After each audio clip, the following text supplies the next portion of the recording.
Fala pessoal, tudo bem? Olha, vídeo novo sobre inovação. Inovação não existe, segundo o Átila Yamarino aí, que é cientista, né? Ficou muito famoso aí na pandemia, dando notícias horrorosas pra gente. Mas vamos ver o que ele tem a dizer sobre inovação. Faz uma empresa como a Apple ou a Nvidia valer trilhões de dólares. Das 10 maiores empresas do mundo, ranqueadas por valor de mercado, enquanto eu faço esse vídeo aqui, 2 não estão relacionadas com tecnologia diretamente. E uma delas é uma empresa de investimentos que investe nas outras 8. Caraca, mano, aí. 2012, lembra? Revista Times, que saiu aquela capa que dados são o novo petróleo. Aí, ó. Microsoft, Nvidia, Amazon. Quem não são redes sociais aí, ou são, enfim, detentora da base de dados, aí, das maiores bases de dados aí do Ocidente, né?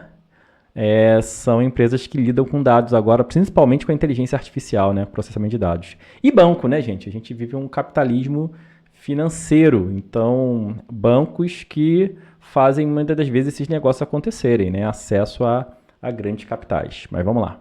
Que são empresas que ou fazem hardware, tipo computadores, chips ou carros com computadores, ou fazem os programas que rodam nesses computadores. O caminho parece ser então a inovação, tecnologia, a criação constante de novas tecnologias, de novos sistemas, de novas funcionalidades que vão trazer clientes e relevância. Só que tem algo a mais por trás disso. A gente costuma ouvir que o caminho para a inovação é a disrupção, que são empresas que criam produtos ou tecnologias que... Mas existem tipos de inovação, né? Existe a inovação disruptiva, que é aquela inovação que muda hábitos de consumo, cria novos modelos de negócio, que algumas pessoas conceituam, eu não gosto muito desse conceito, mas é criar novo dinheiro, né? Criar um mercado que não existia antes.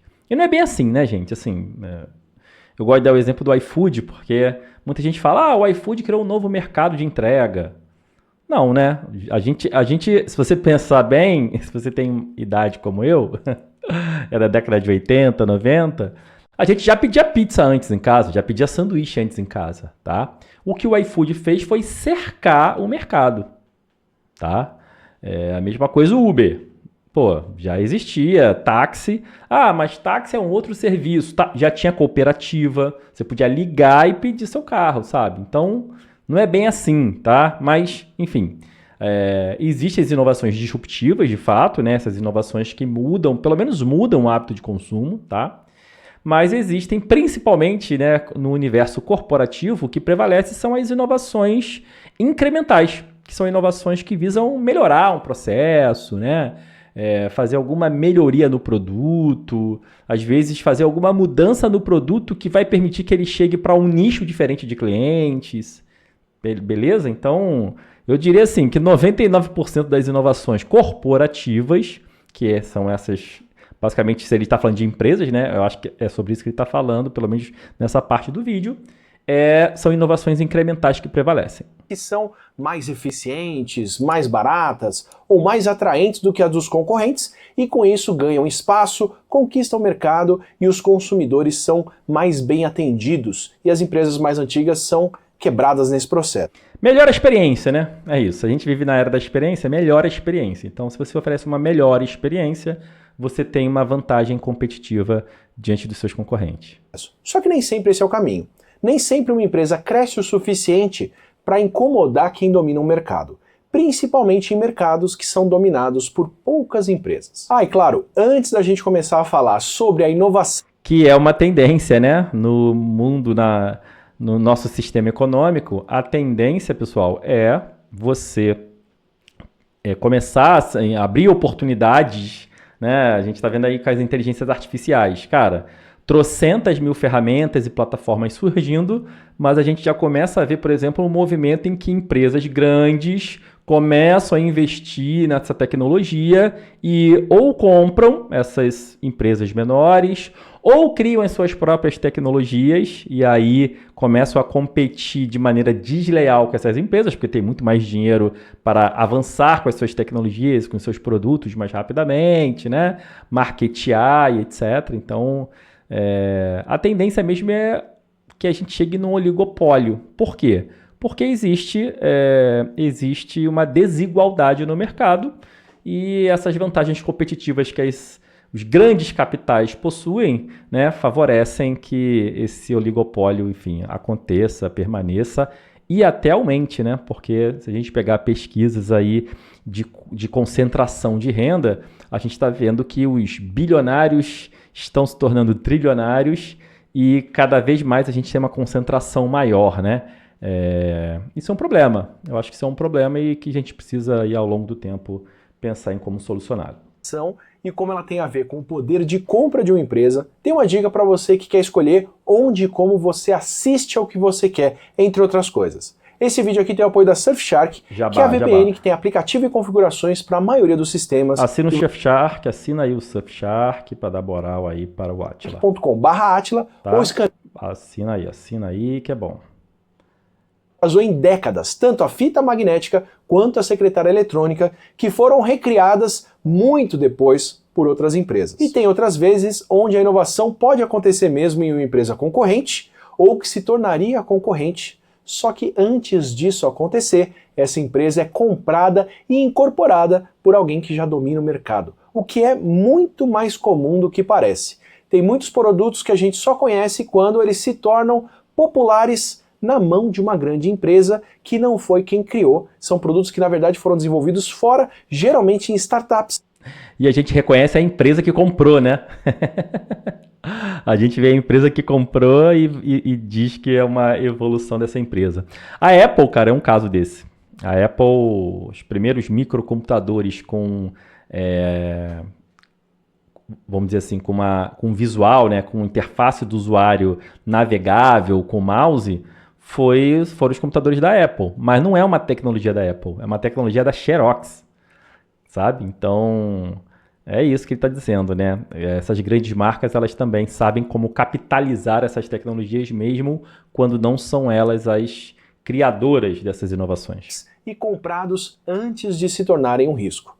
Com o Google, por exemplo, é bem fácil de perceber quando isso acontece. Tirando a busca, que foi o grande produto que eles acertaram desde o princípio e que realmente acabou com os concorrentes, e eu já expliquei em um vídeo aqui como deu tão certo, e em outro, porque... Quem lembra do KD? Alta Vista, Jarbas, caraca, sites de busca, né, que tinha uma outra tecnologia, não tinha algoritmo, era meio que se você quisesse que o seu site aparecesse nessas páginas de busca, você tinha que cadastrar o seu site lá. Então, era um mecanismo bem mais rudimentado que os mecanismos de busca, o SEO, né?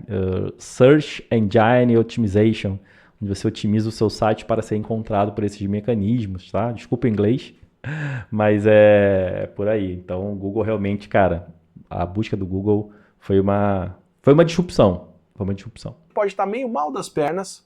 E o Gmail, que fez melhor o que os concorrentes já faziam, mas não foi tão revolucionário assim. Os outros grandes produtos do Google foram... Gmail já tinha o Outlook, né? Já tinha o Outlook. Se não me engano, tinha outro nome, ou era Outlook mesmo? Hotmail, era o Hotmail, cara. Hotmail da Microsoft, caraca. Todo mundo tinha Hotmail. Até hoje tem gente que tem Hotmail, né?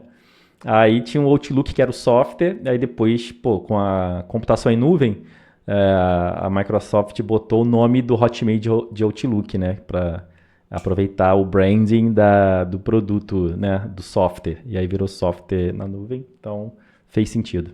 Comprados. Sim, comprados. YouTube, Google Docs, Maps, Waze, o Android dos celulares, o miolo do seu celular, o Pixel, até o sistema que gerencia anúncios, que viabilizou a maior fonte de renda do Google, foram todos serviços e produtos que eles compraram. Deram escala, criaram novas funções. Tem uma série, né, do Google Maps na Netflix. Como é que é o nome, cara? Não lembro mais o nome, mas tem uma série que conta, né, como é que foi a negociação. Foi inclusive na Alemanha, uma empresa, uma startup alemã que criou essa tecnologia do Google Maps e o Google tem uma história controversa. Vai ver o documentário, vou dar spoiler não, vê o documentário. Funções, integraram, deram acabamento, mas não criaram as tecnologias que hoje são fundamentais para a empresa ter chegado no tamanho que chegou e manter... Maps não, Google Earth. O Google Earth. Tá? Então procura lá no Netflix, o Google Earth. Você vai ver como é que funciona o relacionamento de startups com Big Techs. E a sua posição de mercado. O Android mostra como essa aquisição inocente de uma empresa pequena que desenvolve um projeto inovador pode se tornar algo muito maior e contornar o que poderia ser um concorrente disruptivo no futuro. O Android foi desenhado inicialmente para ser o sistema operacional de câmeras digitais em 2003. Só que com o crescimento dos smartphones, principalmente dos aparelhos que a Nokia desenvolvia, que usavam o sistema Symbian, os criadores do Android resolveram apostar na criação de um sistema operacional concorrente para smartphones. Provavelmente a mesma mudança tecnológica. E, cara, a galera compara muito o Android, obviamente, porque é mobile, né? Com o sistema operacional da Apple, né? Do iOS. Cara, tu parar pra pensar bem, o iOS é bom, mas o iOS só funciona em um hardware, né? Que é o hardware da Apple, no iPhone. Cara, o Android, ele pelo fato dele ser multi-device, cara, a performance dele eu acho incrível. Incrível, pô. Roda em devices de tudo quanto é fornecedor, com configurações das mais diversas. Cara, eu acho o Android um sistema operacional muito irado. Se não for, sei lá, porque tem o Windows, né? Para essa briga. Mas talvez ele seja o melhor sistema operacional sei lá, que já foi criado, sabe? Que motivou o Google a mirar no que seria a forma futura de interação com as buscas, com a internet, pelo celular e comprar em 2005 o sistema operacional mais aberto que poderia ser adotado por diferentes fabricantes de smartphones, como a Samsung e a Motorola, que adotaram... Isso é uma disrupção, cara. Isso é uma disrupção, porque antes... tudo bem que o Windows também, ele funciona em vários dispositivos, né? Você poderia ter computadores, sei lá, da Dell, Compaq, ele funciona e com hardwares diversos, né? Com vários fornecedores de placa-mãe, de placa de vídeo, tudo bem. Então, ele tem uma gestão de drivers, né? Agora, o Android, cara, ele é muito amigável, assim, sabe? O Windows, às vezes, você tem que instalar o driver de um equipamento e tal. O Android, não. É bizarro. Eu sou fã do Android. Era o Android e que sabiam desenvolver aparelhos, hardware, mas não tinham um software que dominaria a interação. E um paralelo bem grande até que acontece hoje em dia com os fabricantes de carro, que, tendo que usar interfaces mais intuitivas, tem que usar o Android ou o sistema da Apple para gerenciar as funções interativas. O que para o Google foi um investimento de 50 milhões de dólares na época, acabou se tornando uma forma de garantir que essa seria a ferramenta de busca padrão e o provedor de anúncios padrão dos aparelhos que levaram computadores e internet para o bolso da maioria das pessoas no mundo. Nas palavras de um dos executivos que participou do processo, a compra do Android foi, abre aspas aí, o melhor negócio já feito. E se essa compra foi o melhor negócio que o Google já fez, o Facebook gastou mais, mas também se tornou o que é hoje graças a ótimos negócios. Quase metade dos seus 4 bilhões de usuários que usam a rede todo mês, a rede da Meta, são usuários ou do Instagram, que compraram em 2012 por $1 bilhão. Meu amigo, ninguém entendeu nada, né, na época. O Facebook vai comprar o Instagram. O Instagram era uma rede de foto que não tinha modelo de negócio, cara. Nunca teve receita, sacou? Só gasto. E aí a Meta foi lá e comprou. E todo mundo, comprou pra quê? Olha o Instagram aí, cara, um monstro. Acho que é a rede que tem maior engajamento da Meta, né? E, hoje, se o Instagram sai do ar, cara, uma cacetada de negócios param. Porque tem muitos negócios que funcionam via Instagram, né? Ou usuários do WhatsApp, que compraram 2 anos depois por $19 bilhões. Com essas cifras maiores, na casa dos bilhões, pode parecer que foi um negócio pior do que para o Google. Só que as aquisições do Google fazem um tipo de integração vertical, como se eles estivessem refinando a experiência de navegação dos usuários de ponta a ponta. Como quando compraram o Blogger, que é o sistema de hospedagem de blogs, que indexam na busca do Google, onde servem os anúncios de AdSense, que vendem por lá e apresentam essa página no Chrome, que é o navegador que desenvolveram por conta própria. A Google, né, ela tem um ecossistema mesmo que se interliga, né, cara? Então, meio que vai te amarrando. Tipo a Microsoft, que a Microsoft fez, né, para os computadores pessoais, né, na década de 90, nos 2000. Acho que a Google pegou tentou mais ou menos que copiar isso e melhorou, porque, né, você vai se Você vai se envolvendo com a Google, você usa o e-mail, aí usa o computação em nuvem, você usa o armazenamento em nuvem do Drive. Aí você vai, quando você vê, cara, você está usando todos os aplicativos do Google, né? Eu, por exemplo, não tenho mais Office. Não tem mais Office. Eu uso só os softwares da Google, né? Que são gratuitos, né? Enquanto uma olhadinha nas redes sociais mais usadas de 2024 mostra que entre os 5 maiores competidores, o Facebook comprou outros 2 concorrentes diretos dele. Concorrentes que... Isso é muito bizarro, gente. Pô, das 5 maiores redes sociais, 3 são de uma empresa só. Pô, é para isso que existe, sei lá, o Estado, né? Para impedir que esse tipo de distorção aconteça no mercado, né? Porque, pô, você acaba formando um oligopólio, cara. Isso dá, sei lá, um poder gigantesco para essas empresas, né? O Facebook comprou outros 2 concorrentes diretos dele. Concorrentes que seguem crescendo até mais do que o Facebook, enquanto o Facebook não cresce mais tanto nos países mais ricos, onde a maioria das pessoas que se inscreveria já está lá dentro. Facebook as pessoas só têm conta, ninguém usa, né? O engajamento, né? Vamos lá, o engajamento dos usuários mesmo, as pessoas entrarem, usarem, se socializarem, porque afinal de contas é uma rede social, cara, meio que ficou nichado assim, né? Tem poucas pessoas que usam. Já entrou. O Facebook e o Google não só são o que são por conta dessas aquisições, mas também o que querem ser, o que serão. A sua visão de futuro também veio de aquisições.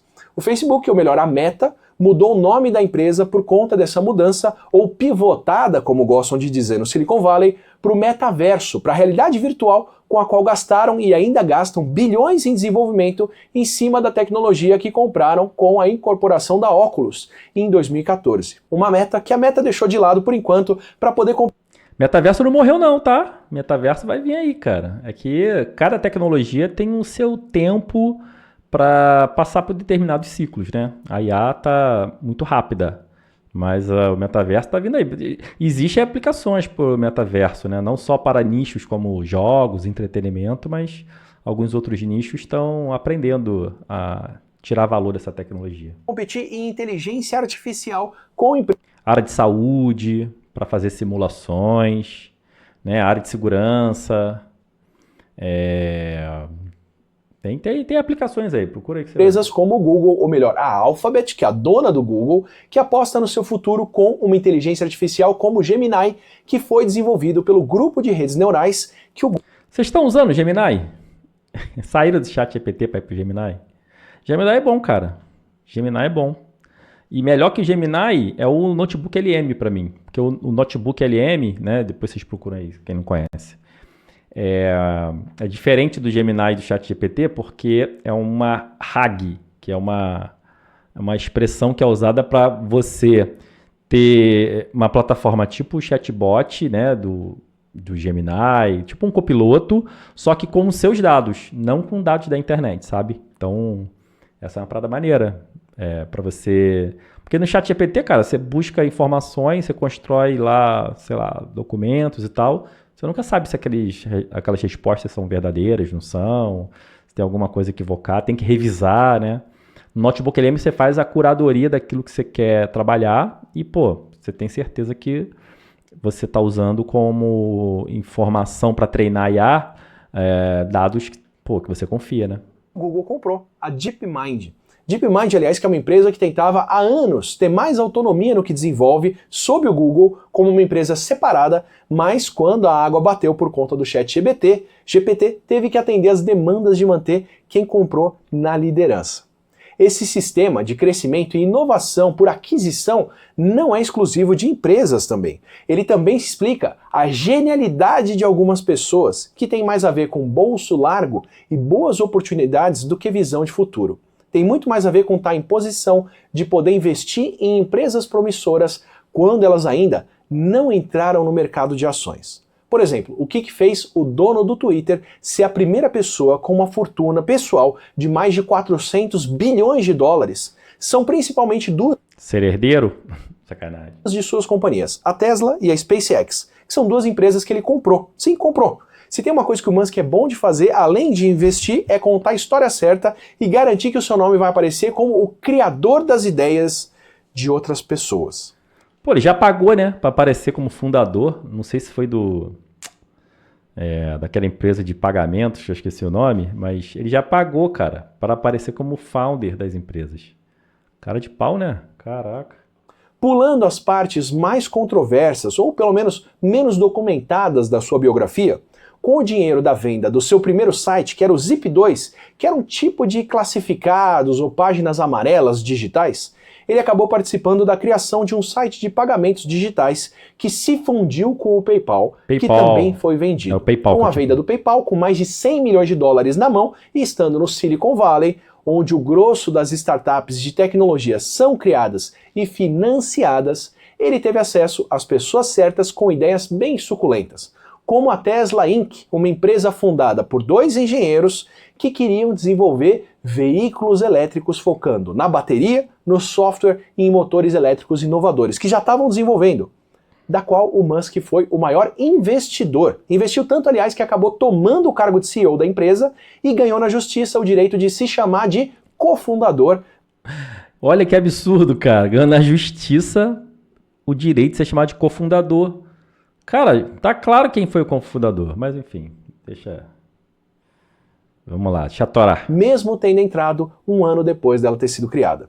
Mesmo no caso da SpaceX, onde ele teve bem mais envolvido desde o começo, a ideia parte das pessoas que ele conheceu na organização Mars Society, onde estavam entusiastas, engenheiros, ex e atuais funcionários da NASA interessados em desenvolver foguetes mais baratos para tornar viagens especiais algo bem mais acessível, como ir para Marte. O tipo de pessoa que depois ele contratou para viabilizar o que aprendeu. Tão importante quanto a sua visão de futuro, estar no lugar certo e ter... ter grana mesmo, né, cara? Quando você tem grana, você tem acesso às pessoas. A verdade é essa, cara. Entendeu? Então, pô, por que quem quer criar um foguete para ir a Marte vai falar comigo? Não, vai falar com quem tem grana, né? Enfim, para investir. Você é um investidor, cara, todo mundo quer falar contigo. A verdade é essa. Ou a capacidade de atrair outros investidores e talentos para comprar as ideias das empresas onde ele participa, foi o seu dinheiro e o acesso a boas ideias e boas pessoas que poderiam ser financiadas quando ainda não tinham saído do papel, onde o retorno no investimento pode ser muito maior e o papel dele pode ser bem mais exagerado. Cara, quanto antes você investe numa ideia, menos você paga por ela. A questão é que o risco é maior, né? Então, essa é a justificativa dos investidores, até na hora de pleitear a participação em empresas, startups que estão nascendo. Eles estão assumindo um risco maior. Mas a lógica dessa galera é qual? Eles sabem que, pô, a esmagadora maioria das empresas que eles entram, né, para investir vão falhar. Mas se eles não entrarem, eles não descobrem quais que vão prosperar. Então, eles sabem que tem um funil aí, né? Então, sei lá, a cada 20 investimentos, talvez um dê retorno. E esse retorno, cara, vai ser estratosférico, que vai, assim, pagar o investimento das outras e, pô, bota a escalabilidade nisso aí, né? Estamos falando de startups que têm o poder de escalar aí os seus negócios, né? Traduzindo, escalar vão ampliar, crescer, né? Dobrar sua base de clientes de tempos em tempos e sua receita sem aumentar os custos proporcionalmente. Neuralink, que é a empresa que pretende criar uma interface digital para o cérebro do Musk. Foi, na verdade, um investimento dele de 100 milhões de dólares. A OpenAI, a empresa que desenvolveu o ChatGPT, ele investiu 100 milhões de dólares e foi chutado de lá de dentro antes que pudesse tomar o cargo de CEO e fazer o que fez na Tesla. Acho que foi o Bill Gates, hein? Porque a Microsoft está investindo pesadaço na OpenAI, né? Então, será que foi o Bill Gates? Será que tem briga de CEO? Podia ter, né? UFC de CEO, sei lá.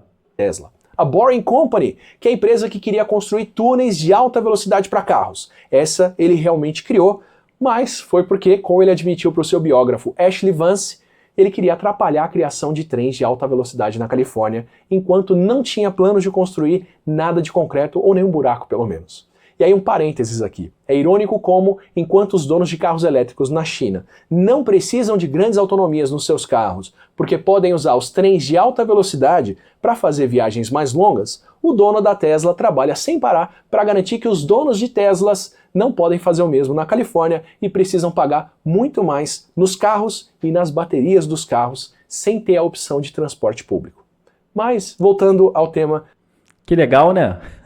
Que lógica maneira, né? Pô, muito bom, muito bom. Muito bom para a sociedade.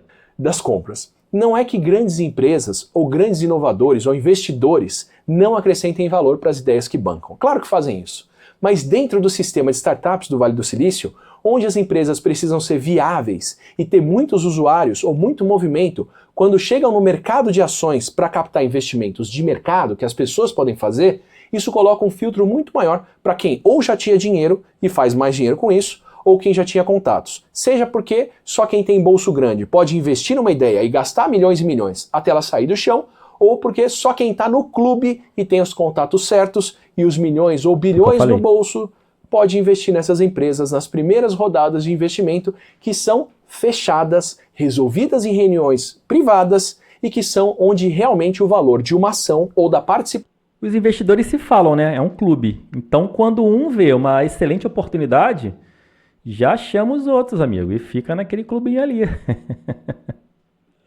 Sacou? Então, essa é a lógica. Passam nelas pode se multiplicar por 10, 100 ou mais vezes mais do que isso. Investir em ações de empresas de tecnologia que deram certo pode multiplicar o seu investimento. Mas fortuna mesmo, fazer bilhões a partir de alguns dólares, a partir de uma participação de milhões ou de milhares de dólares, só fica para os poucos que já participam do jogo e que podem ouvir ideias e investir ou comprar startups quando elas ainda são muito promissoras, mas pouco desenvolvidas. Para quem está no lugar certo e na hora certa. Não é por acaso que muitas das empresas mais valiosas do mundo vêm desse cantinho da Califórnia ou dos arredores. Só assim para alguém poder fazer mais de 400 bilhões de dólares em algumas décadas investindo em tecnologia. Isso e investir quase 250 milhões de dólares na eleição de um presidente e ter um retorno de mais de 100 bilhões de dólares com a valorização das ações das suas empresas só pela expectativa de favorecimento pelo presidente que foi comprado, ou melhor. Favorecimento total, né, cara? O que a galera tá dizendo é que esse investimento aí na eleição do Trump é para que a regulação, né, a possível regulação, a discussão sobre regulação seja abafada, né, nos Estados Unidos, mas também fora dele, né, enfim, que entre numa... as grandes nações, elas negociam N coisas, né, então, a Europa, né, até o Brasil tem falado sobre esse tipo de regulamentação. Então, o que eles querem é, Trump, ajuda a gente a manter tudo desregularizado aí, porque isso é melhor para os negócios. Pelo presidente que foi eleito com a sua participação. Nada como uma aquisição de sucesso para poder esquentar os negócios e mover as coisas. O Átila tá bravo com ela, mas quem... Tá todo mundo, né? Todo mundo. Se você curtiu esse vídeo e quer outros como esse por aqui, aproveita e se inscreve no canal, assim você recebe os próximos vídeos regulares e o Não Fica... Cara, excelente vídeo, excelente vídeo. Pra mostrar, né, cara, que, inovação existe. Só que não vem da onde a gente acha que vem, né? A gente, às vezes, glamouriza muito algumas empresas, algumas marcas, mas a coisa não funciona assim tão bonitinho quanto a gente pensa. Então, é bom a gente ficar de olho e conhecer bastante aí o cenário, beleza? Valeu, gente. Espero que vocês tenham curtido aí esse vídeo. Curte aí, comenta, compartilha para... Canal novo, então dá moral aí pra gente. Valeu? Um abraço, tchau, tchau.